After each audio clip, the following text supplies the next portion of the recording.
Изучая историю компании Nokia, я пришел к одному выводу, что компания занималась очень многим. Это производство галош, производство шин для автомобилей, неубиваемые телефоны Nokia 3310, но, как выясняется, Nokia это больше, чем просто шины и телефоны. И сегодня мы будем говорить об этом с нашими гостями. Это Иво Лански и Михаил Бухалкин. Добрый день, джентльмены. Добрый день. Спасибо, что нашли время, спасибо, что выделили время и пришли к нам пообщаться.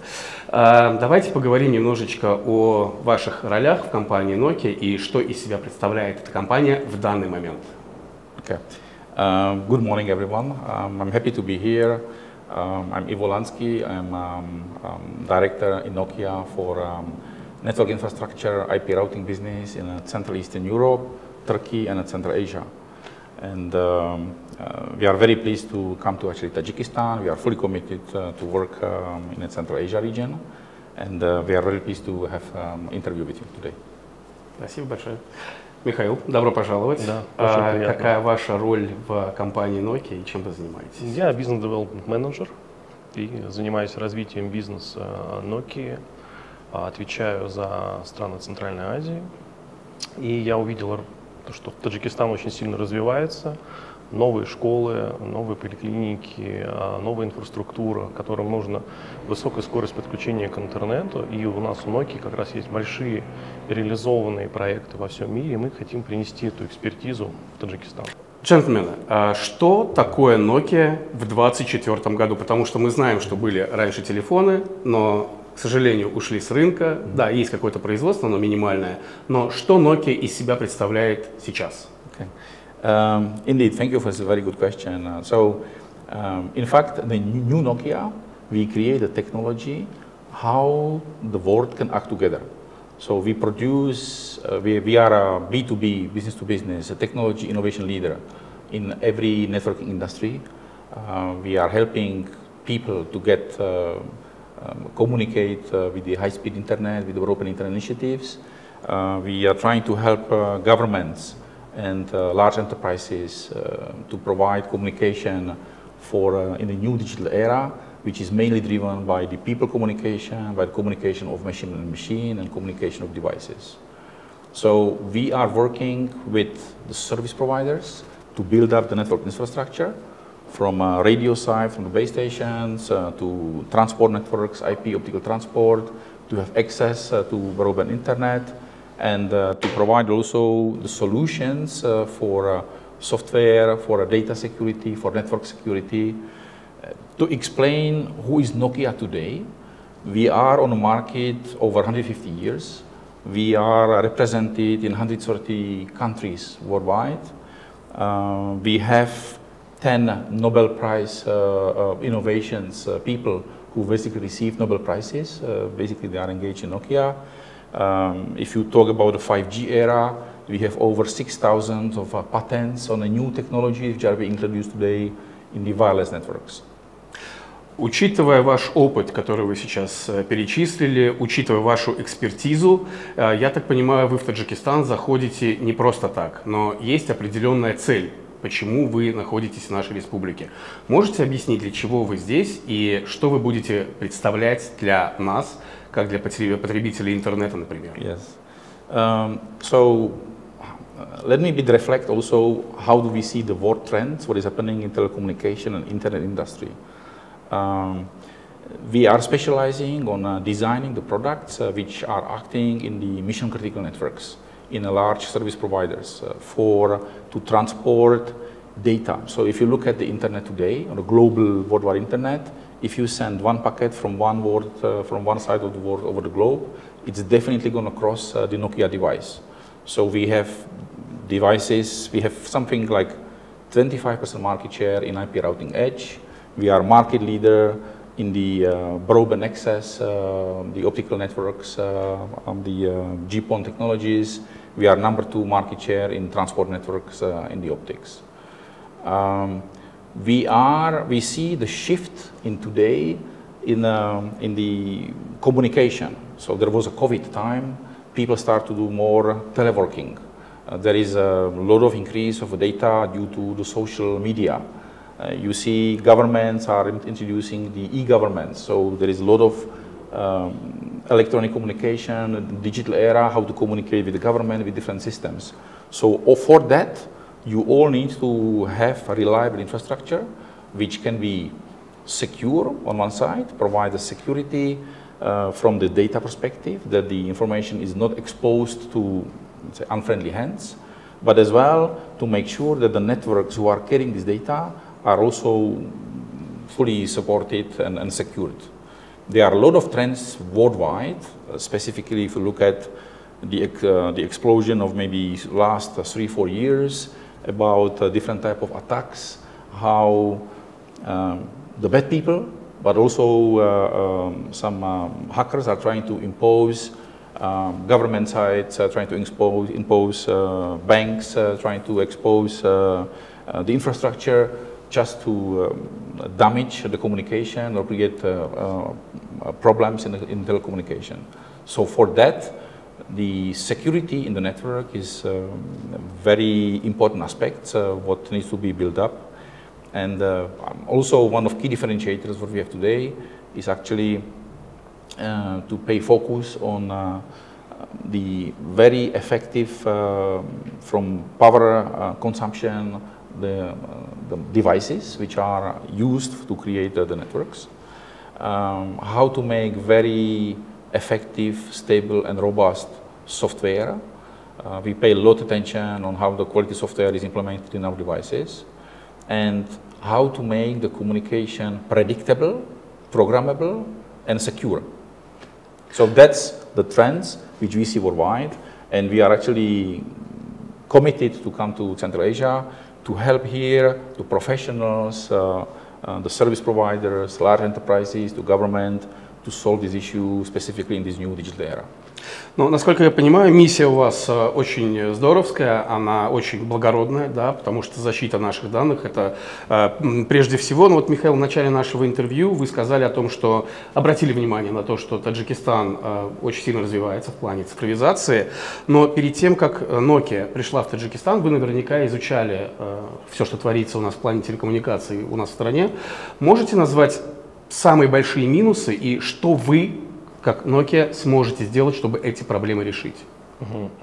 Первый такой момент, который мы заметили как Nokia, это, ну, как вы знаете, люди — это самый главный ресурс любых компаний, да? Поэтому, к сожалению, в Таджикистане мы не увидели такого, что люди очень часто посещают международные конференции, участвуют там в создании RFC протоколов, да? И наша цель здесь — перенести эти знания, последние тренды, разработки. И мы также хотим создать на базе нашего партнера Trade в Таджикистане центр компетенции. То есть мы поставляем как раз специально наше программное решение, где будет создана эмуляция наших продуктов.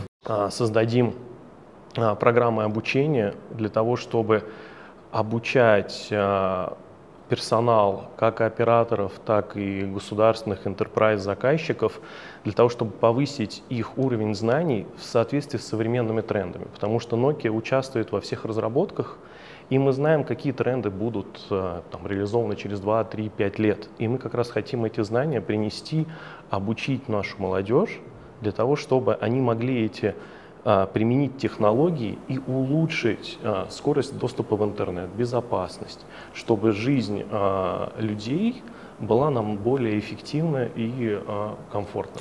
Насколько вот все, что вы сейчас перечислили, актуально для нашей страны? То есть я имею в виду, у нас условно до сих пор не у всех сотовых операторов есть 5G-вышки. То есть вот эти моменты, как они соприкасаются с тем, что вы говорите? Мы как раз хотим принести сюда, то есть привести оборудование 5G, да, запустить тестовые зоны в Душанбе, чтобы люди смогли увидеть, какие сервисы прирост скоростей это даст. Первый момент. И второй момент, мы хотим максимально улучшить скорость доступа в интернет жителей страны. А каким образом Nokia поддерживает IP-бизнес в нашей стране? I think we are new. We have not been present in past years in Tajikistan, so we are happy to come here. We are happy to work with the partner Trade. We are happy to get engaged proactively, as Misha said, to have info sessions, to provide conferences, to interact and get engaged with the professionals in the internet and industry and networking in Tajikistan. And this, I think, is the main goal to actually support Tajikistan in this new digital era. There are also trends with the new AI, which are very interesting. We see Central Asia is actually on a crossroad between Asia and Europe, and it's very important segment and a huge development with a lot of potential here. Вот вы сейчас, кстати, упомянули про искусственный интеллект. Сейчас это в последнее время очень такая широкая тема, да, все гиганты, производители гаджетов и другие компании, они используют искусственный интеллект в своей работе. Nokia прибегает к помощи искусственного интеллекта в работе в своей, и как это сказывается на положении вот этих вот транспортных сетей телекоммуникационных? So today there is we see the trend of a traffic increase year over year roughly by 28%. This is caused by different digitalizations, broadband internet initiatives, etc. The AI, the artificial intelligence element, which is actually going to be used by homes, by governments, by businesses. They communicate in these large language media, and you need to have communication between the applications which are going to be used in the gadgets, in the tablets, in the governments, in the businesses, to the data centers where the applications will be done. At the same time, you need to have the communication between the data centers at the edge side and the developers who are actually contributing in this AI development. This all will require the low latency, high capacity communication infrastructure between the homes, between the residentials, between the industries, between the corporations, between the regional, national data centers and international data centers. So for that, you immediately trigger a new demand of, let's say, the networks which are very reliable, which are to some extent also controlled by the AI, because you have AI elements who are driving the industry, and then you have also the networks who are supporting AI, and AI controlling the networks. In a way, like in today's very complex world, it's not so easy to follow each communication stream on a data network, so we are using also the AI agent to work, for example, with the service assurance, with the service provisioning, with the service optimizations. And I mentioned also the security. So we are a leader in detecting type of network security issues, anomalies, how to defend, to provide a DDoS attack. This is all AI powered. We are scanning all billions of IP addresses worldwide and use the intelligence how to actually very quickly detect, eliminate and mitigate this type of network threats. Вы, как люди, которые работают в сфере телекоммуникации, прекрасно должны понимать, что вы должны видеть далеко вперед, да, за полгода, за год. Но наверняка вы уже определили, что есть какие-то тенденции, которые идут, связанные с безопасностью наших данных. Какие вот эти тенденции происходят сейчас? Yes. As already discussed, we see the huge trend of requirements how to provide the data protection for users and for networks, for the network infrastructure. So one way to provide the data protection is provide solid encryption when the data are transmitted across the network. We have Nokia, we are working on different standardizations. We have already implemented the NSEC or quantum safe encryption capabilities in our devices which we communicate on the networks. Another way of domain or trend which we see specifically in last 3, 4, 5 years is enormous growth of DDoS attacks, DDoS, denial of service attacks. In the past, maybe 3 years ago, these DDoS were mostly like volumetric, so basically like data impacting with the large volume particular IP address to disable the device. The trend, which is maybe in last 2 years, is about growth of different botnets.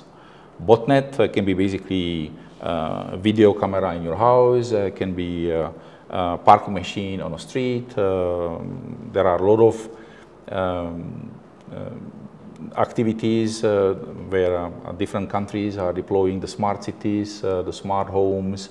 All of these devices, the smart devices, the IoTs, can be actually imposed by the bad software, malware, and basically provide and be used as a DDoS attack. On one side, when the internet broadband traffic grows year over year, 28%, this also creates a huge risk because you are home connecting a number of video cameras. You are connecting, in Europe, for example, a lot of people are connecting the smart devices, how to control the power consumption from devices. So each of these are becoming the legitimate IP addresses which can be hacked with the malware software and provide coordinated attack from 10,000 of these devices with a legitimate IP address to disable a particular service of a government, of the enterprise, of the bank, of like a TV, for example, streaming, etc. So this, we as Nokia, we are basically building up, and we build up effectively the complete secure map of internet. We see which are these IP addresses or devices which can be imposed in these DDoS attacks, and we developed a technology based on our deep field solution, which enables deep packet understanding and the understanding of all these attacks, and to able to detect the traffic, the DDoS attack within a second, and to start immediately mitigating the attack. So we say comfortably that within a second we detect and we mitigate these attacks to provide safe networks. Вот вы сейчас уже упомянули об этом, о том, что очень многие сейчас устанавливают у себя там умные дома, там вот эти вот колонки, через которые можно управлять там кондиционерами, холодильниками и прочее.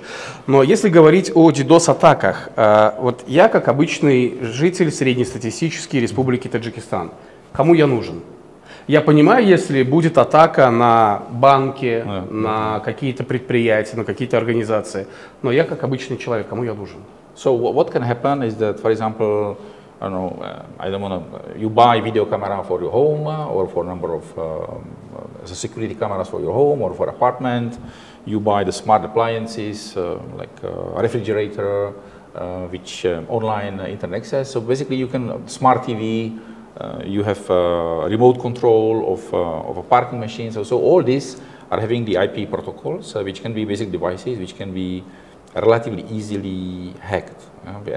And there is explosion of these devices. If you see today on internet, there are hundreds and thousands of these devices, and these devices are coming with the software from typically, and you as a typical user, you are probably not experts in security, so you are not changing the passwords, you are not providing regular software upgrades.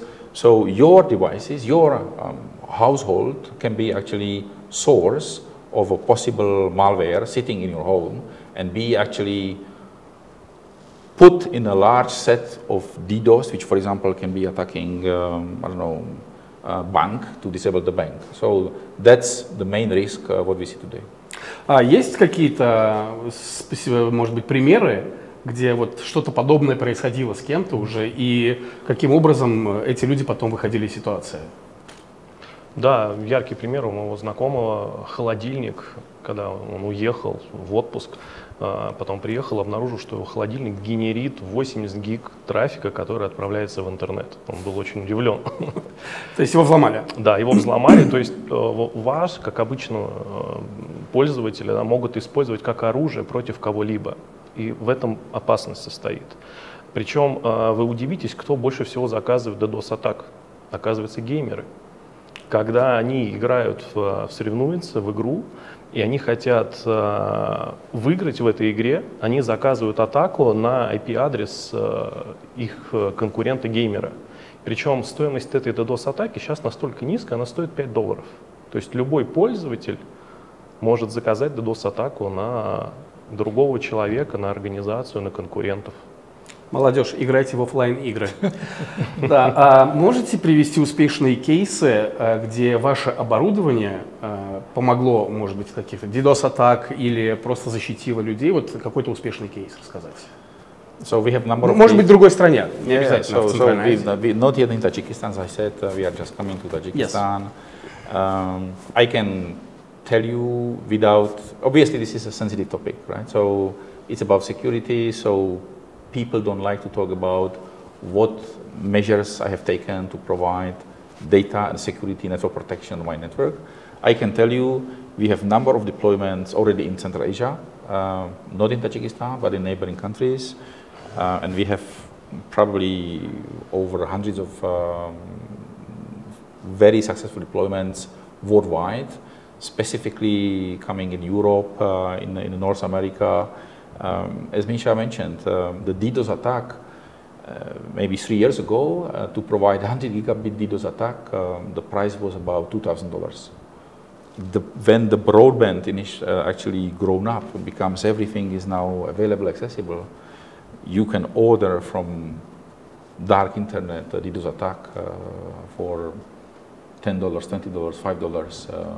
So for example, 100 gig DDoS attack today, price of $10, $20, the bad guys can actually do. So there is a really huge trend and a lot of concerns of how the companies, the banks, the clients, the governments, the networks, how they are investing to provide security and to cope with this type of risk. Когда мы говорим о противостоянии добра и зла, вернее, побеждает добро, но зло всегда почему-то на один шаг вперед. И если мы говорим о, как вы их называете, плохих парнях, то наверняка это группа людей, которые придумывают все новые и новые какие-то способы для того, чтобы взламывать людей, да, и прочее. Как ваша команда разработчиков справляется вот с тем, что они идут вперед, может быть? So we have built up, I would say, unique engine, which is scanning 24 hours globally all billions of IP addresses and ports worldwide. So we see, for example, that the device or device type, etc., has been engaged in this type of activities. And our clients who decide to deploy Nokia DDoS protection, they will get access to this database. We install the similar engine on the network of these clients. And basically, there is a real-time communication, and also, by the way, powered by the AI, because AI is a very effective tool of how to communicate, how to gather information. So the DDoS Defender powered by AI is a very critical element in our solution, how to cope with that. We believe we are industry leaders in this area. Ну что ж, мы вам, вашей команде и вам пожелаем удачи, уверены, что у вас все получится. Вы приходите в Таджикистан, это очень хорошая новость, но есть ли у вас уже какие-то наработки, с кем вы планируете работать из телеком-сектора? Может быть, это какие-то компании или напрямую с государством будете работать? Мы как раз хотим принести наши реализованные проекты, лучшие разработки, мировые тренды, как государству, интерпрайзу и операторам связи. То есть на сегодняшний день мы приехали, рассказали о наших проектах, выяснили, какие проблемы люди и заказчики сталкиваются, и им стало очень интересно. Да? То есть на сегодняшний день мы обсуждаем более 10 проектов, да, и из них уже большая часть реализована. Вот эти проблемы, которые они есть, они решаемы? Конечно. Вы сможете нам в этом помочь?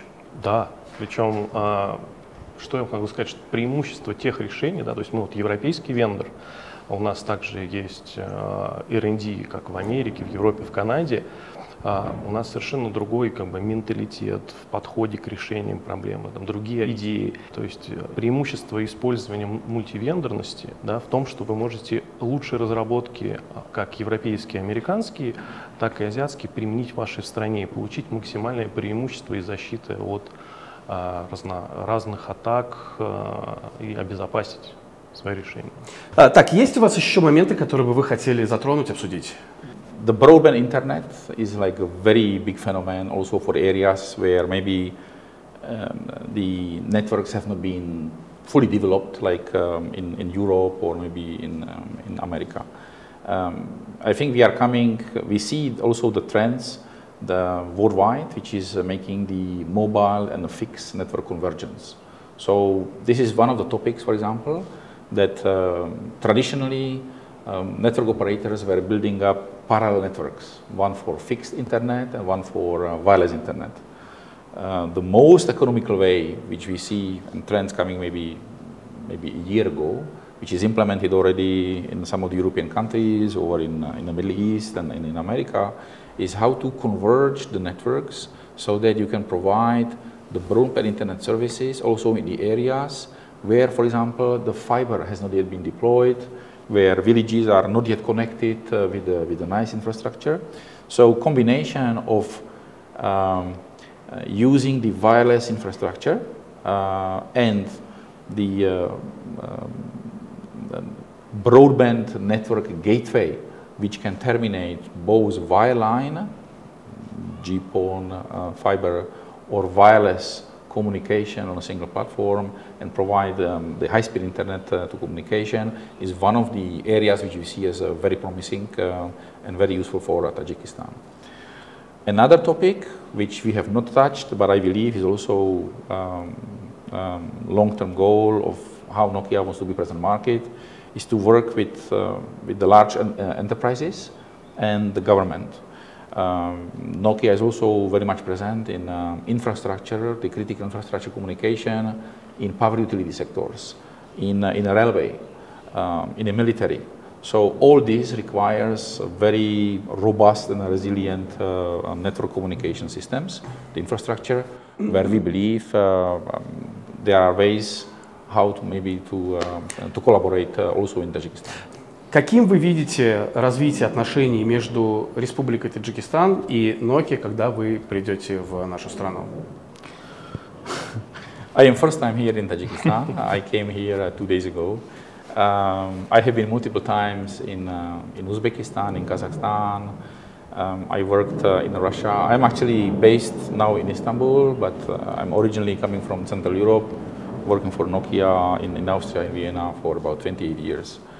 I am very much pleased to see very friendly people I have met so far.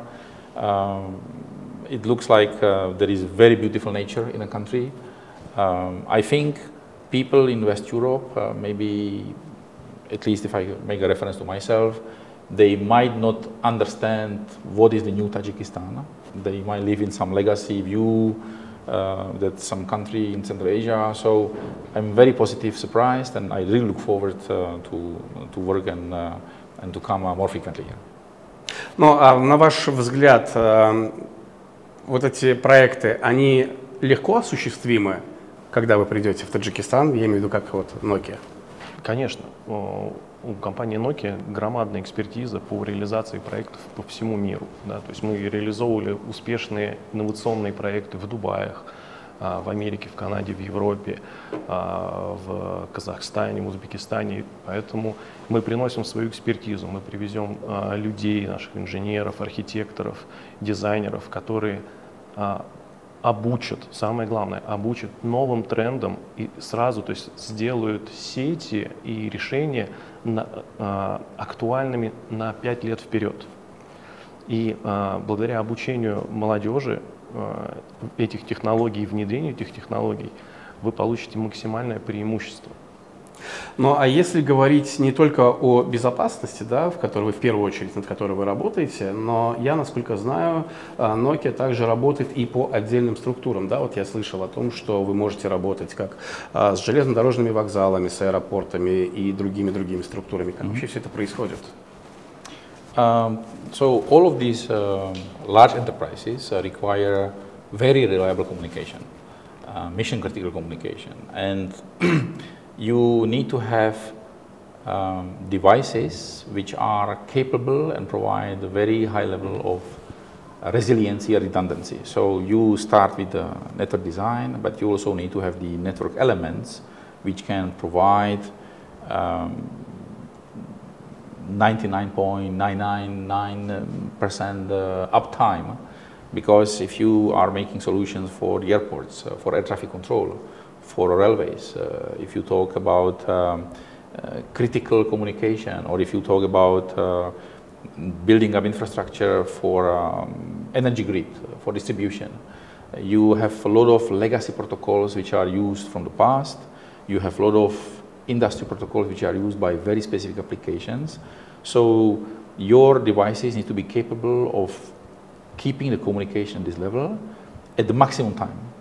And there we see actually the trend, because you probably will not build up a network at the airport from data switch or device which you buy in a supermarket.